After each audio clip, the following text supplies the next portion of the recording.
Hello students, मैं मुकेश कुमार मील biology की online class में आपका स्वागत है। आज आपके लिए नया टॉपिक लेकर के आया हूं और वो टॉपिक है सर्कुलेटरी सिस्टम। सर्कुलेटरी सिस्टम यानी परिसंचरण तंत्र।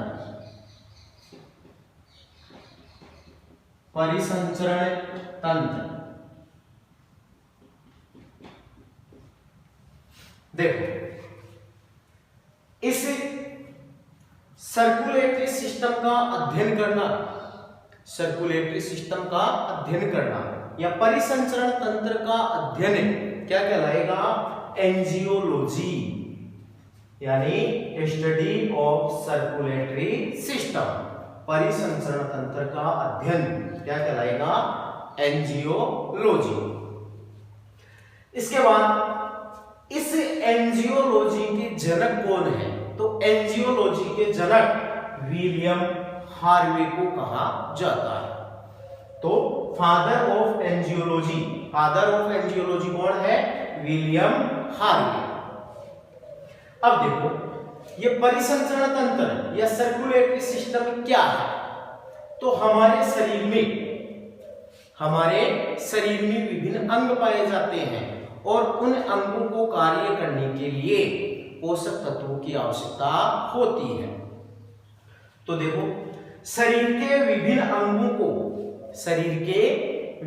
अंगों को आवश्यक तत्व पहुंचाने तथा उनसे उत्सर्जित पदार्थों को बाहर निकालने वाले तंत्र को क्या बोलते हैं? परिसंचरण तंत्र।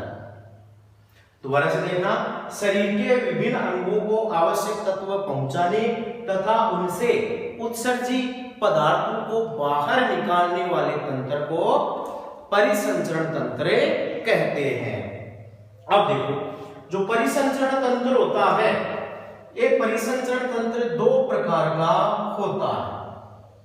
परिसंचरण तंत्र दो प्रकार का होता है। एक तो होता है खुला परिसंचरण तंत्र, खुला परिसंचरण तंत्र,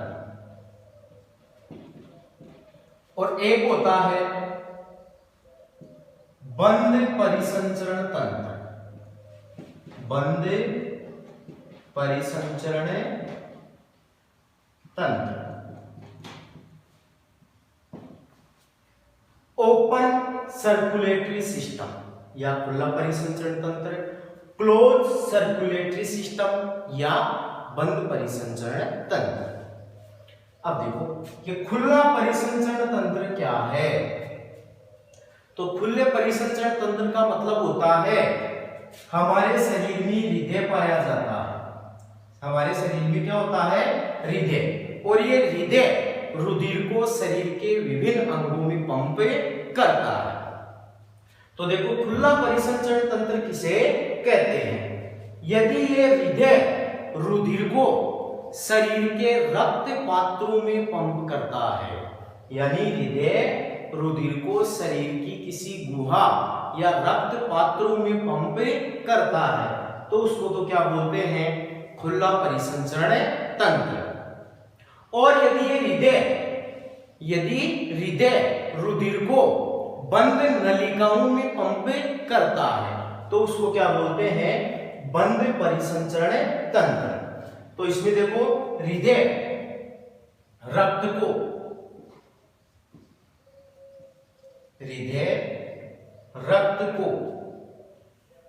खुले रक्त पात्रों में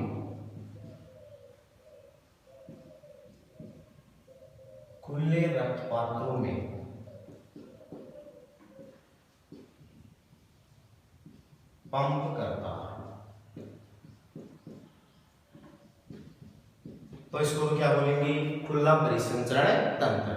यानी इसमें रुधिर बंद नलिकाओं में नहीं बहता है, रुधिर शरीर की किसी गुहा या खुले रक्त पात्रों में बहता है।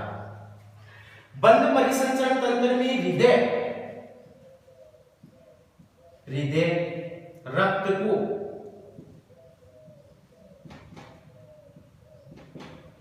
बंद नलिकाओं में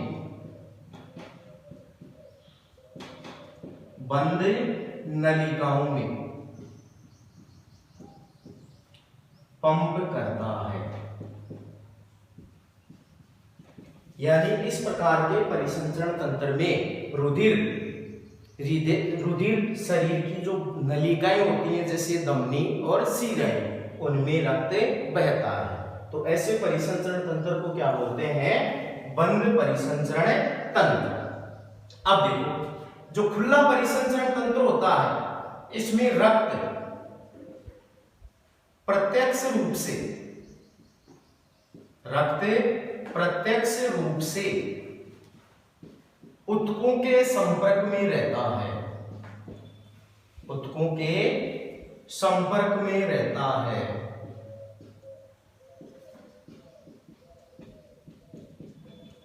और जो बंद परिसंचरण तंत्र होता है तो इसमें रुधिर बंद नलिकाओं में बहता है और ऊतकों के संपर्क में नहीं रहता।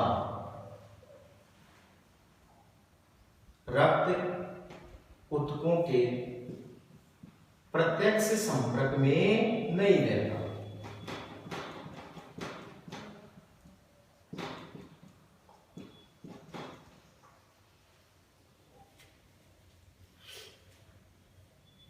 अगला पॉइंट देखो, खुला परिसंचरण तंत्र होता है इसमें रक्त प्रवाह का वेग व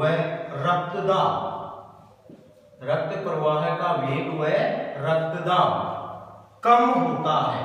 या ऐसे बोलो, बहुत कम होता है, बहुत कम। और बंद परिसंचरण तंत्र में रक्त का प्रवाह व रुधिर दाब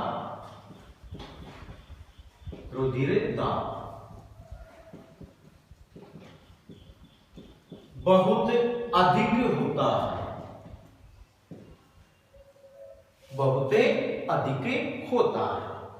तो ये हो गया खुला परिसंचरण तंत्र, ये हो गया बंद परिसंचरण तंत्र। अब देखो इनके एग्जाम्पल। खुला परिसंचरण तंत्र किसमें पाया जाता है? तो खुला परिसंचरण तंत्र आर्थ्रोपोडा संघ के जंतुओं में पाया जाता है। एक तो आर्थ्रोपोडा संघ के जंतु, इसके अलावा इकाइनोडर्मेटा संघ के जंतु, इकाइनोडर्मेटा,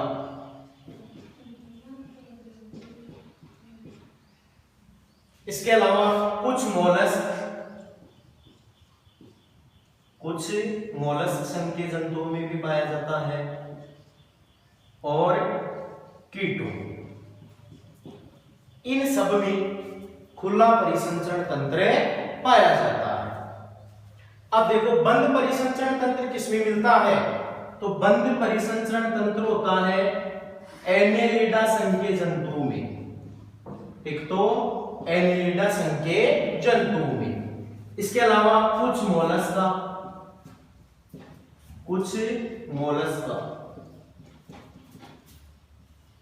और उच्च श्रेणी के जंतुओं में, उच्च श्रेणी के जंतु जैसे खरगोश, मनुष्य, इन सब में बंद परिसंचरण तंत्र पाया जाता है। तो परिसंचरण तंत्र दो प्रकार का होता है, खुला और बंद। खुला परिसंचरण तंत्र होता है इसमें रुधिर शरीर के किसी गुहा या खुले रक्त पात्रों में बहता है, और बंद परिसंचरण तंत्र में रुधिर बंद नलिकाओं में बहता है। ये हो गए परिसंचरण तंत्र के दो प्रकार। अब देखो इसके बाद अगला पॉइंट, जो परिसंचरण तंत्र होता है, इस परिसंचरण तंत्र के अंतर्गत दो तंत्र आते हैं। परिसंचरण तंत्र के अंतर्गत दो तंत्र आते हैं। दो तंत्र कौन से? एक तो होता है रुधिर सहवन तंत्र,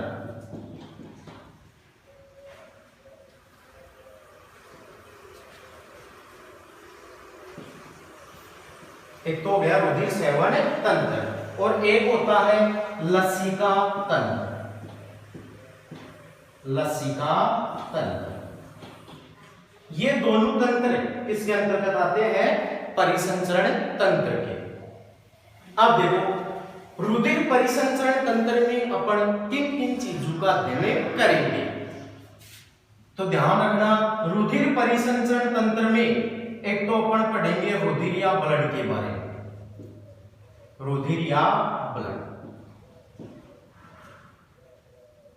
रुधिर परिसंचरण तंत्र में अपन अध्ययन करेंगे हार्ट का, हार्ट या हृदय के बारे में पढ़ेंगे। इसके अलावा रुधिर परिसंचरण तंत्र में ब्लड वेसल्स, रुधिर वाहिनियां पढ़ेंगे। रुधिर वाहिनियां, इन तीन चीजों का अध्ययन अपन रुधिर सेवन तंत्र के अंतर्गत करेंगे। कौन कौन? ब्लड रुधिर, दूसरा हार्ट या हृदय, तीसरा ब्लड वेसल्स या रुधिर वाहिनियां। लसिका तंत्र के अंतर्गत अपन एक तो पढ़ेंगे लसिका के बारे में। लसिका या जिसको बोलते हैं लिम्फ, लसिका या लिम्फ। इसके अलावा अपन पढ़ेंगे लसिका वाहिनियां, लसिका वाहिनियां या लिम्फ वेसल्स। इसके अलावा लसिका तंत्र में अपन पढ़ेंगे लसिका गांठें, लसिका गांठें या लिम्फ नोड्स। इन चीजों का अध्ययन करेंगे अपन लसिका तंत्र के अंतर्गत। तो ध्यान रखना, परिसंचरण तंत्र के अंतर्गत दो तंत्र आते हैं, रुधिर सेवन तंत्र और दूसरा लसिका तंत्र। रुधिर सेवन तंत्र में अपन रुधिर, हृदय और रुधिर वाहिनियों का अध्ययन करेंगे और लसिका तंत्र के अंतर्गत लसिका, लसिका वाहिनियां और लसिका गांठों का अध्ययन करेंगे। अब देखो इसके बाद एक एक चीजों को अपन डिटेल से पढ़ते हैं।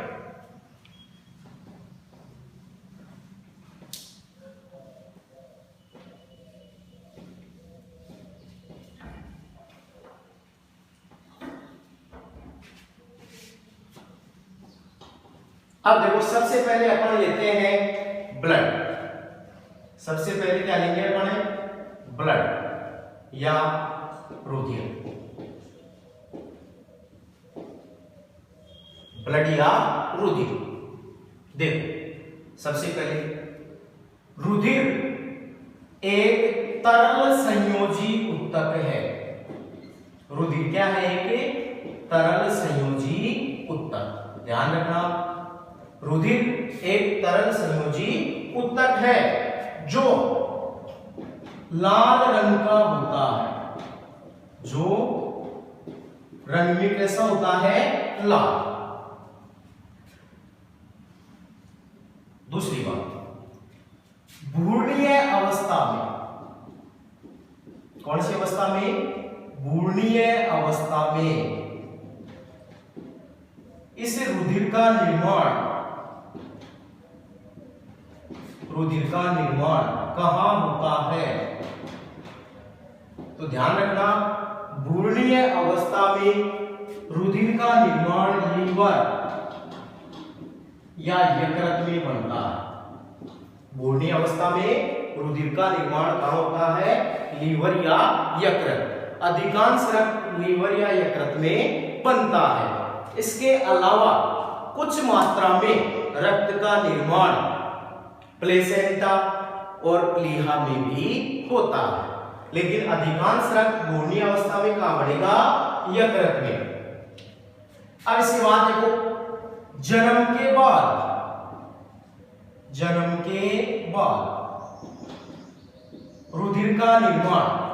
तो जन्म के बाद रुधिर कहां बढ़ता है? तो याद रखना, लाल अस्थि मज्जा में। कहां बनेगा? लाल अस्थि मज्जा, या इसको इंग्लिश में बोलते हैं रेड बोन मेरो। तो जन्म के बाद बाद रुधिर का निर्माण रेड बोन मेरो या लाल अस्थि मज्जा में होता है। इसके बाद देखो अगला पॉइंट, जो रुधिर है ये उत्पत्ति में मीजोडर्मल होता है। रुधिर उत्पत्ति में कैसा होगा? मीजोडर्मल, यानी इसकी उत्पत्ति मीजोड्रम से होती है। अब देखो, इस रुधिर का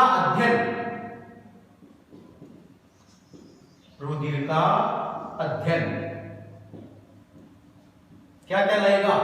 तो ध्यान रखना, रुधिर के अध्ययन को हीमेटोलॉजी कहते हैं।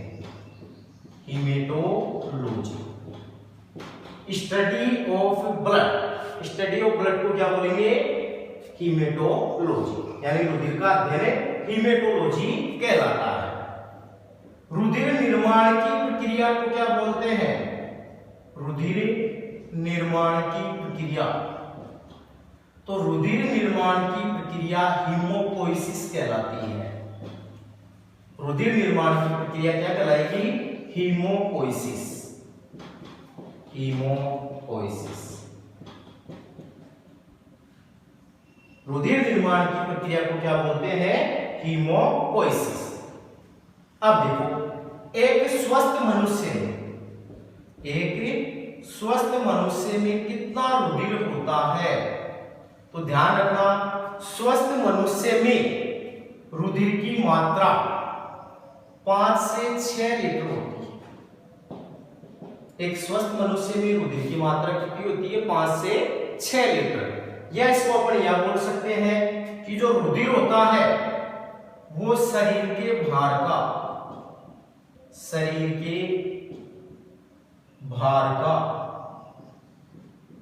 7 से 8% होता है। यानी शरीर का कुल भार है उसका 7 से 8% भार क्या होता है? रुधिर होता है। या फिर ऐसे बोल दो इसको, 80 ml पर केजी बॉडी वेट। 80 ml पर केजी बॉडी वेट, यानी 1 केजी पर 80 ml ब्लड की मात्रा पाई जाती है। जैसे यदि किसी व्यक्ति में या किसी व्यक्ति का वजन कितना है? 70 किलोग्राम, 70 केजी उसका भार है, तो इस हिसाब से देखिए 1 ml का 1 केजी के ऊपर कितना होता है? 80 ml ब्लड होता है। तो 70 गुना 80, 5.6 ब्लड उसमें पाया जाता है। तो अपन ने ऊपर आंकड़ा ही देखा था कि एक स्वस्थ मनुष्य में रुधिर की मात्रा कितनी होती है? 5 से 6 लीटर होती है। अब देखो, जो रक्त है ये हल्का क्षारीय होता है। रक्त हल्का क्षारीय होता है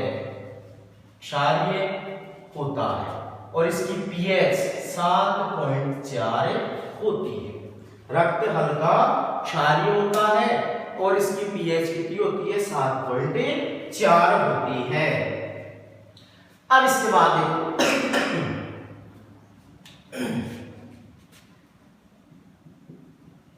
ऊपर अपन ने पढ़ा था कि रुधिर एक तरल संयोजी ऊतक है। कैसा ऊतक है? तरल। लेकिन रुधिर वास्तविक तरल संयोजी ऊतक नहीं होता। तो रुधिर कैसा तरल संयोजी ऊतक है? आभासी तरल संयोजी ऊतक है। रुधिर आभासी तरल संयोजी ऊतक होता है।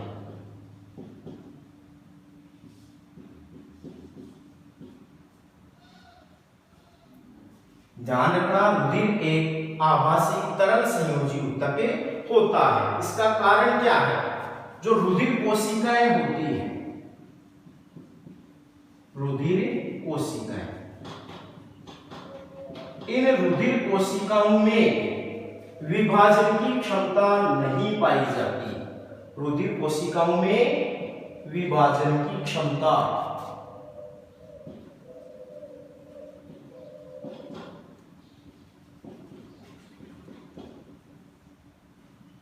नहीं पाई जाती है। रुधिर कोशिकाओं में विभाजन की क्षमता नहीं पाई जाती, इसलिए ये वास्तविक तरल संयोजी ऊतक नहीं होता, बल्कि आभासी तरल संयोजी ऊतक होता है। इसके अलावा दूसरा कारण है जो रुधिर की मैट्रिक्स होती है, रुधिर की मैट्रिक्स। अब रुधिर की मैट्रिक्स किसको बोलते हैं, तो ध्यान रखना, रुधिर की मैट्रिक्स प्लाज्मा को बोलते हैं। रुधिर की मैट्रिक्स किसको बोलते हैं, प्लाज्मा को। तो रुधिर की मैट्रिक्स में फाइबर्स अनुपस्थित होते हैं। फाइबर्स यानी तंतु, तंतु क्या होते हैं, अनुपस्थित।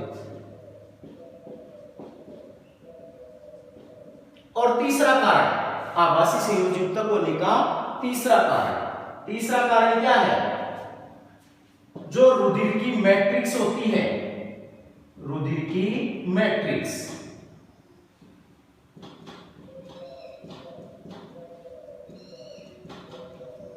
रुधिर की मैट्रिक्स का निर्माण लीवर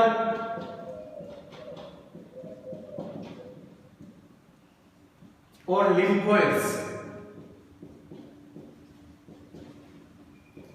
में होता है। ध्यान रखना, रुधिर की जो मैट्रिक्स होती है, मैट्रिक्स किसको बोलते हैं, प्लाज्मा को। तो इस प्लाज्मा का निर्माण यकृत और लसिकांगों में होता है। इन तीन कारणों की वजह से रुधिर एक तरल संयोजी ऊतक तो होता है, लेकिन वास्तविक नहीं होता। रुधिर एक आभासी तरल संयोजी ऊतक होता है। एक बार इसको नोट डाउन कीजिए।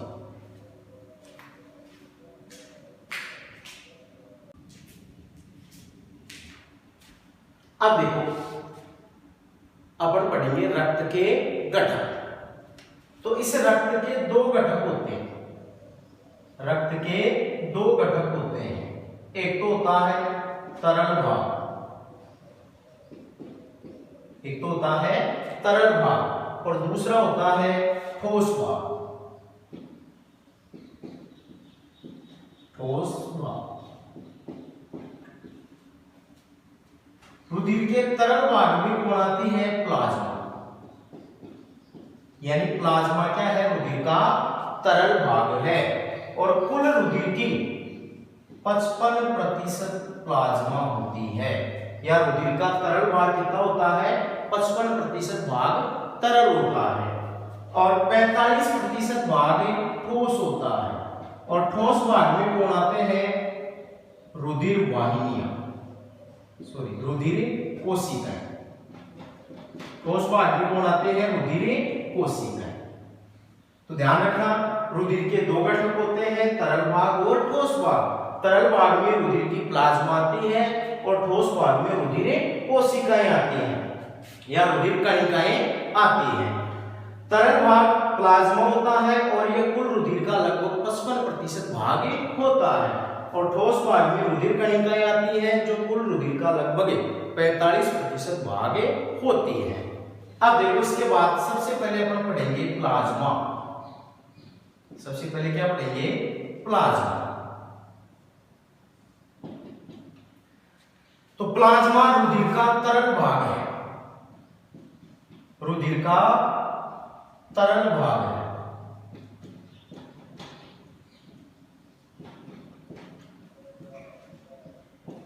प्लाज्मा रुधिर का तरल भाग है। इस प्लाज्मा को रुधिर की मैट्रिक्स भी कहते हैं। रुधिर की मैट्रिक्स किसको बोलते हैं, तो ध्यान रखना, रुधिर की मैट्रिक्स प्लाज्मा को कहते हैं। प्लाज्मा है हल्के पीले रंग का, हल्के पीले रंग का होता है। प्लाज्मा रंग में कैसा होता है, हल्के पीले रंग का होता है। अब इसके बाद देखो, अपन इस प्लाज्मा का रासायनिक संगठन पढ़ेंगे। प्लाज्मा का रासायनिक संगठन, रासायनिक संगठन। तो जो रुधिर की प्लाज्मा होती है, रुधिर प्लाज्मा का लगभग 90 से 92% भाग क्या होता है? जल। रुधिर प्लाज्मा का लगभग 90 से 92% भाग जल होता है। नंबर 2, कार्बनिक पदार्थ।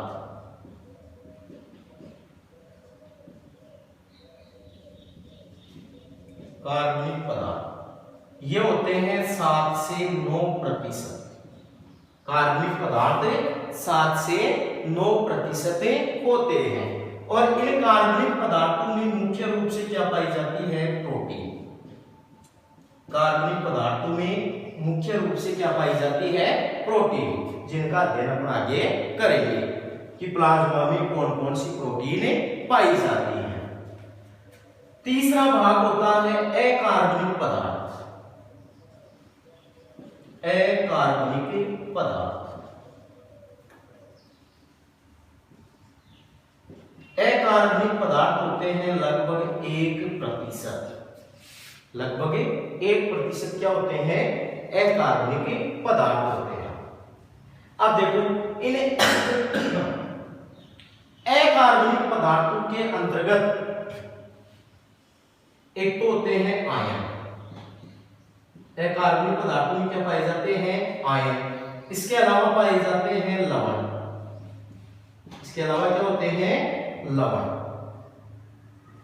और एक होते हैं इनमें गैसें। अकार्बनिक पदार्थों में आयन, लवण और गैसें पाई जाती हैं।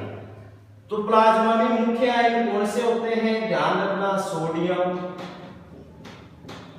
Sodium, potassium, chlorine, bicarbonate, sulphate, phosphate आदि आयन पाए जाते हैं। लवणों में देखें तो लवणों में आता है NaCl यानी sodium chloride, potassium chloride, sodium bicarbonate, और एक होता है पोटेशियम बाइकार्बोनेट। ये होते हैं लवण। सर्वाधिक मात्रा में पाया जाता है NaCl, सोडियम क्लोराइड। गैसों में देखो CO2, नाइट्रोजन और ऑक्सीजन। यह है अकार्बनिक पदार्थ। अब इसके बाद देखेंगे अपन कार्बनिक पदार्थ, उनका अध्ययन करेंगे अपन अगली क्लास में।